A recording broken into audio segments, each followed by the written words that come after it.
No vídeo de hoje, o Brasil de 82 contra o Brasil de 2006. Um duelo de um time que encantou e apaixonou o mundo do futebol, mas que no fim causou um dos maiores traumas da história do futebol brasileiro. Para mim, o segundo maior, só atrás do Maracanaço. Contra o Brasil dos Ronaldos, do futebol com samba no pé, um craque em cada posição, que na teoria não tinha como perder, mas que na prática não tinha era como vencer. Nesse 11 contra 11, vamos ver quem leva a melhor. No gol, Valdir Pérez contra Dida.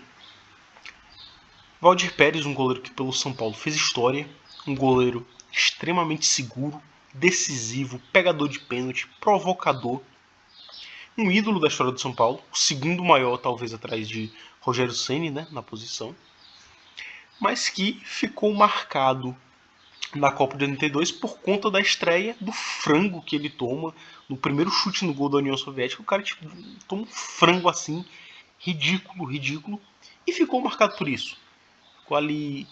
Ficou aquela impressão de que era um goleiro inseguro, sendo que ele não era aquilo por clubes. Mas é aquela coisa, goleiro, zagueiro, você errou uma vez, você vai ficar com aquela pecha pelo resto da carreira. Não adianta, não adianta.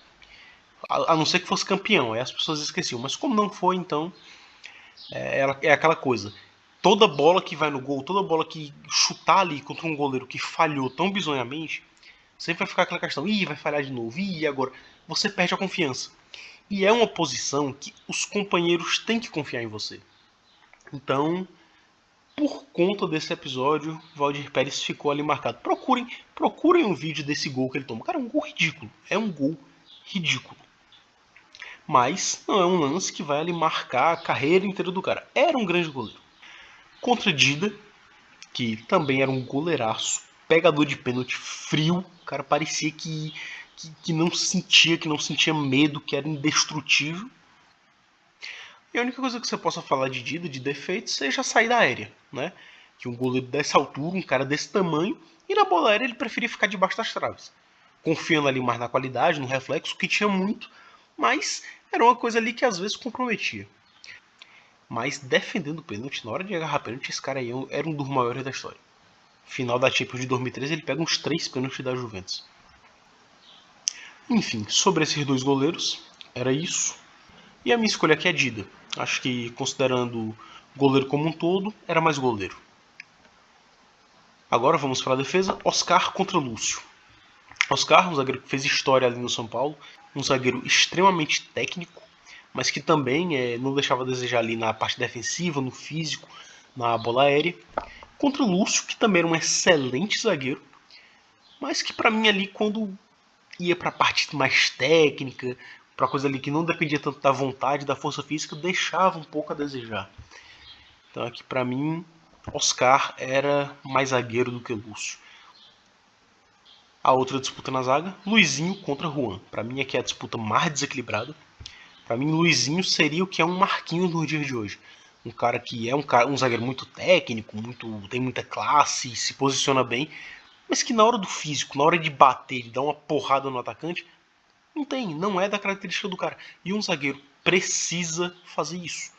O zagueiro precisa ter força para disputar com o atacante, precisa ter impulsão para ganhar na bola aérea. E o Marquinhos é um cara ali técnico que sempre vai ganhar ali na técnica, no posicionamento, mas no corpo ele sempre perde pro atacante. E não dá pra se confiar num zagueiro desse. Não dá pra confiar num cara desse. Luizinho era basicamente a mesma coisa. Aquele cara ali técnico, que sempre ganhava ali na bola, mas que na hora de dar uma porrada, quando precisava dar uma pernada no atacante, ele tirava a perna. E não é isso. O zagueiro não é isso.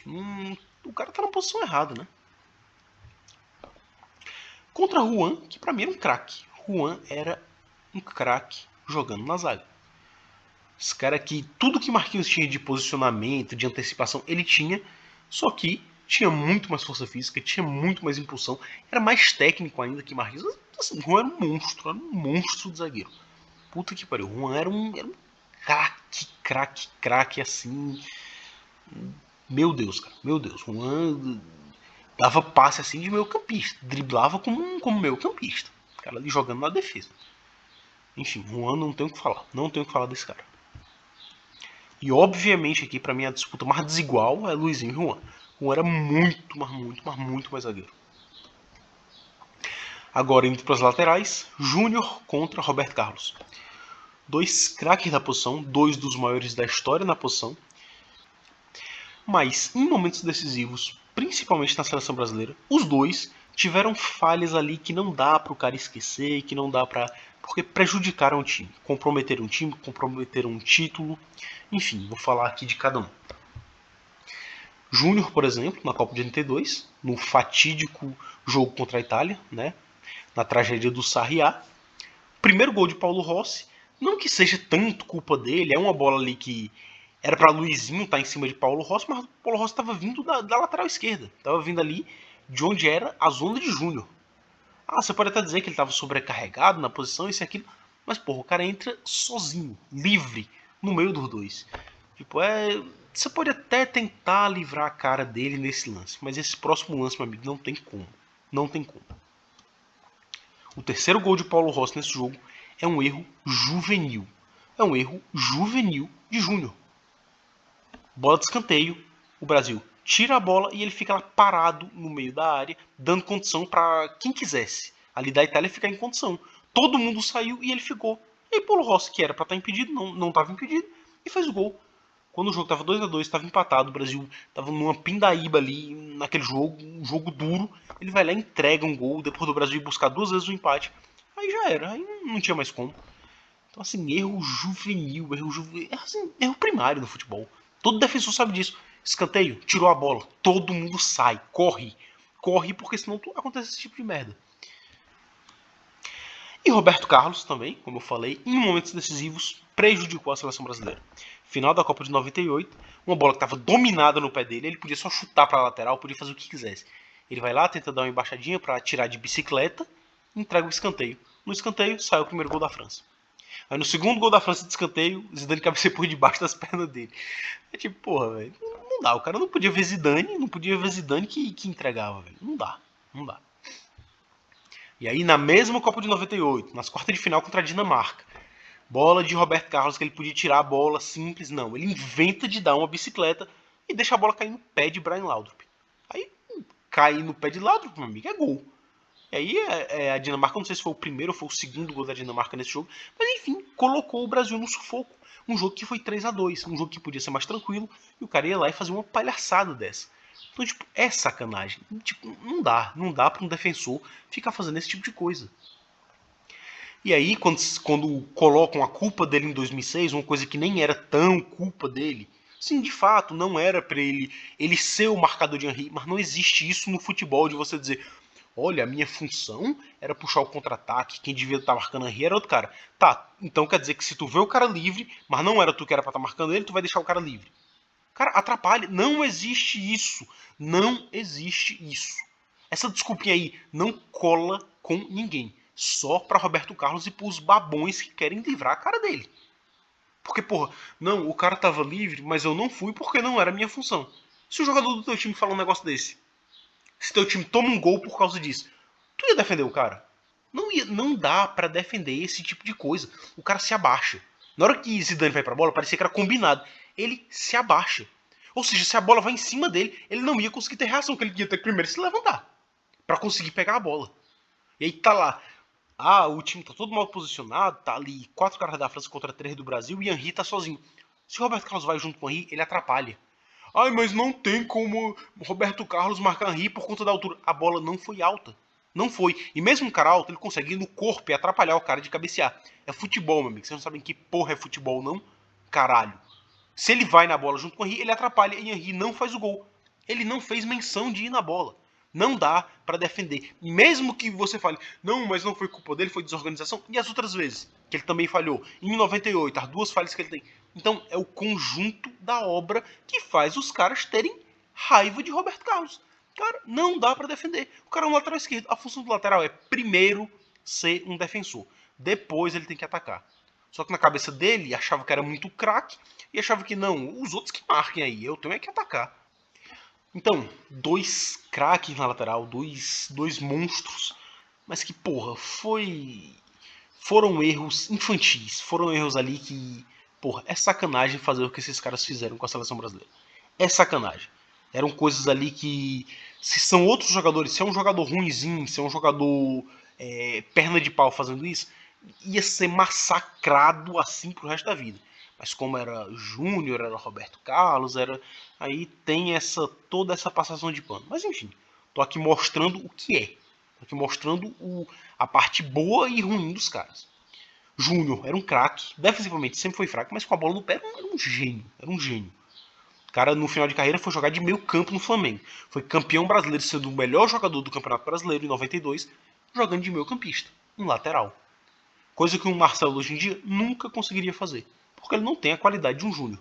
Roberto Carlos, um lateral completo. Completo. Defensivamente, força física, velocidade, um chute monstruoso. Enfim, um lateral espetacular. Mas que era irresponsável. Em alguns momentos o cara sacaneava com o próprio time. O cara falava, não, aí que se foda. Vou fazer aqui o que eu acho que é o certo e pronto. E foda-se o mundo que eu não me chamo Raimundo. Mas enfim, considerando aqui como um todo, Júnior era um cara que tinha mais qualidade, mas Roberto Carlos ele era mais lateral. Então o voto aqui fica em Roberto Carlos. Indo para outra disputa na lateral, Leandro contra Cafu. Aqui nós estamos falando do maior lateral direito da história do futebol contra um dos grandes laterais. E Enzo, o maior lateral direito da história é Leandro, não é Cafu. Cafu era um grande lateral direito, mas você dizer que um país que teve Nelinho, Jorginho, Carlos Alberto Torres, Djalma Santos, Leandro, você dizer que o maior lateral direito da história foi Cafu, é uma piada. É uma piada. É coisa de quem não entende nada. Nada de futebol. Procurem os vídeos de Leandro. Se vocês não sabem quem é Leandro, vocês vão ver ele jogar, vocês vão pensar, ué, Zico era um lateral direito? Leandro era Zico jogando na lateral direita. Era um craque. Ele tinha o passe de um meio campista, chutava igual um centroavante, marcava com a qualidade de um zagueiro, era técnico, conduzia com as duas pernas com igual qualidade. Meu irmão, não existiu na história do futebol um lateral direito igual o Leandro. Então, Leandro, um cara que foi muito vitorioso pelo Flamengo, um dos maiores ídolos da história do Flamengo. Pela seleção, não teve nenhuma grande conquista, né? Mas é aquela coisa, é um lateral direito. O Brasil não perdeu por causa de Leandro e também não foi campeão, né? Não ganhou os títulos que ganhou por causa de Cafu. O Brasil não foi campeão por causa de Cafu, né? Não foi ele que decidiu nenhum título. Nem pelo Brasil, nem pelo Milan. Era um cara ali importante, era um cara que cumpria sua função, mas, porra, você colocar que um lateral direito foi melhor que o outro por conta de conquistas coletivas, aí, tipo, pra mim soa ridículo. Ridículo. Quando você vai falar de um centroavante, um atacante, tudo bem, faz até algum sentido. Agora, pra um lateral, pra um goleiro, pra um zagueiro, igual eu vejo muita gente, porra, mas tal zagueiro fez. Caralho, o time foi campeão por causa daquele zagueiro? Porra, não faz sentido nenhum. Então é isso. Um duelo de duas lendas do futebol. Mas aqui pra mim não tem discussão. Aqui é Leandro. Indo pro meu campo, Toninho Cerezo contra Emerson. Toninho Cerezo, um cara que com a bola no pé também, craque. Enfim, esse time de 82 só tinha craque. Por isso que o time jogava o que jogava, né? Se você acha que era um exagero o que é falado desse time de 82, veja o documentário Futebol Arte da FIFA. Procure esse documentário sobre a seleção de 82 e aí você vai ver, você vai reviver o que foi aquela seleção e, cara, você vai basicamente sentir o que quem torceu por essa seleção na época sentiu, cara. Cara, é um trauma muito grande, velho. É muito...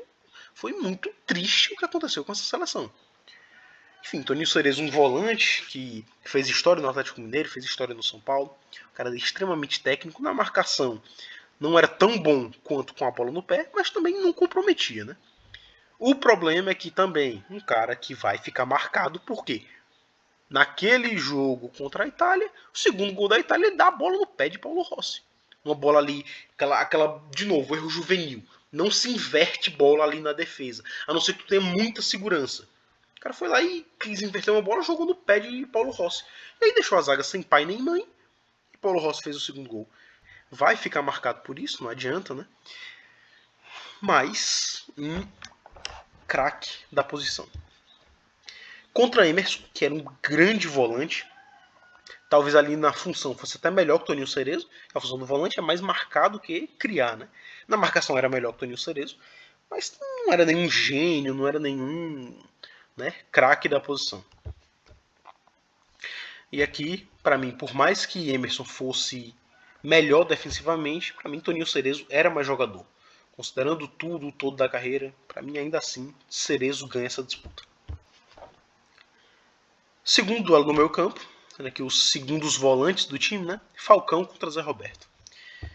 E aqui uma disputa que é muito desnivelada também. Zé Roberto era um grande meio-campista, um jogador ali com força física, com uma vitalidade, com uma velocidade absurda. Técnico também, podia jogar em qualquer posição do meio campo, tanto de volante quanto de meia, meia atacante, enfim, um senhor jogador.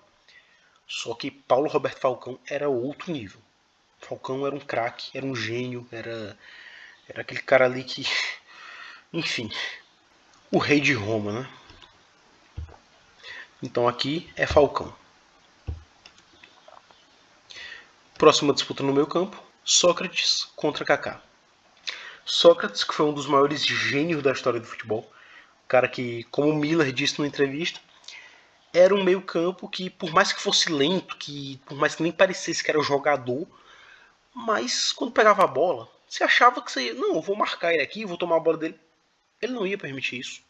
O cara era tão mais inteligente, o cara era tão mais genial, que ele antecipava 5, 6 movimentos do adversário.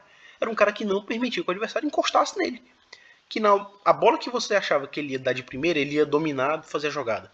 A bola que você achava que ele ia dar o drible, ele ia dar o passe de primeira. A bola que você achava que ele ia chutar, ele ia dar... Cara, não tinha como. O cara era um gênio. Muito parecido ali com o estilo de um Busquets, hoje em dia. Aquele cara que nem parece que é jogador, mas que joga ali só na inteligência, só na classe ali, na técnica. Só que, óbvio, sendo muito mais jogador que Busquets. Ali, parecido também com o estilo de Zidane, né? Contra Kaká, que foi um grande jogador de sua época, bola de ouro em 2007, melhor jogador do mundo, fez história no Milan. Kaká era foda, Kaká era muito bom jogador, muito bom jogador. Mas aqui nessa disputa é Sócrates, não tem como. E aqui o duelo talvez mais nivelado, né? Zico contra Ronaldinho Gaúcho. Dois gênios, dois dos maiores da história do futebol. Dois jogadores que fizeram história por seus clubes. Não fizeram tanta história assim com a camisa da seleção brasileira. Né? Não eram caras que... Os dois não eram jogadores tão decisivos assim. Talvez Zico fosse até mais decisivo, mas Ronaldinho Gaúcho, por exemplo, não era um jogador que decidia tantos jogos. Não era aquele cara que chamava o jogo pra si e falava, ó, dá em mim que eu resolvo essa porra. Não era um jogador tanto assim, né? Zico era assim no Flamengo, mas na seleção também faltou mais isso nele. Então, dois jogadores geniais que tinham tudo ali pra ser o segundo maior da história ali, brigar ali com o Maradona da vida, mas que por conta dessa falta de poder de decisão, desse brio, né, de crescer no jogo grande, não tiveram carreiras ainda mais vitoriosas. Zico, cara que no Flamengo fez chover, maior jogador da história do Flamengo, contra Ronaldinho, o segundo maior jogador da história do Barcelona, só perde para Messi, né? Mas que foi o cara que abriu a porta, né? Abriu as porteiras ali para Messi fazer o que fez recentemente. Mas dois gênios, comparando aqui jogador por jogador. Ronaldinho era mais habilidoso, tinha mais o drible, né? Tinha o passe espetacular também, mas nessa qualidade Zico tinha um passe ainda melhor. Falta, os dois batiam eximamente bem, mas Zico era melhor batedor de faltas. Zico chutava melhor, cabeceava melhor, era um cara ali mais objetivo. Enfim, dois gênios. Mas considerando ali o todo, Zico era um jogador mais completo. Ah, mas Ronaldinho ganhou Copa do Mundo. Tá, enfim. Para um meio atacante faz até mais sentido você usar o argumento Copa do Mundo, que o Ronaldinho... Mas o Ronaldinho não foi o principal jogador da seleção brasileira. Ele não decidiu a Copa. Ele nunca sequer foi o cara da seleção brasileira, em nenhum momento. Então você usar como argumento a Copa de 2002, que tudo bem, o Ronaldinho ganhou. Mas ele foi o cara mais decisivo da seleção? Ele foi o cara que fez a diferença na seleção? Não, não foi. Ele foi um senhor jogador. Foi o terceiro principal jogador ali da seleção. Mas não foi o principal jogador. Zico perdeu a Copa de 82, mas sempre sendo o principal jogador da seleção brasileira. Então tem um nível de importância aqui diferente. Não dá pra você também... É como você comparar, por exemplo, Van Basten e Davi Villa. Ah, mas Davi Villa ganhou a Copa. Porra, beleza, Davi Villa ganhou a Copa. Mas você vai colocar ele acima de Van Basten por conta disso? Porra, não dá. Van Basten era muito mais jogador, tinha muito mais qualidade. Os títulos que Van Basten ganhou, ele foi muito mais decisivo. Enfim, né? Então é isso. Considerando o todo, uma disputa assim acirradíssima, mas para mim Zico era levemente superior, era mais completo como um todo. E agora, indo ao ataque, Éder Aleixo contra Adriano Imperador. Éder Aleixo, um cara que era um ponto esquerda, né? Não era um centroavante como Adriano Imperador, mas que era um grande jogador, fez história ali no Galo. Mas para mim aqui tem... Para mim não é um voto muito difícil não. Para mim Adriano era bem mais jogador. Bem mais jogador. Um centroavante ali que no seu período era imparável. Era um monstro fisicamente, um chute absurdo. Enfim, era um grande centroavante que infelizmente por conta das questões pessoais, né, da morte do pai, o cara ali se perdeu, né? A cabeça não estava mais no lugar e aí não teve a carreira que poderia ter tido. Mas, para mim aqui, Adriano era superior a Éder Aleixo. E o último duelo, Serginho Chulapa contra Ronaldo Fenômeno.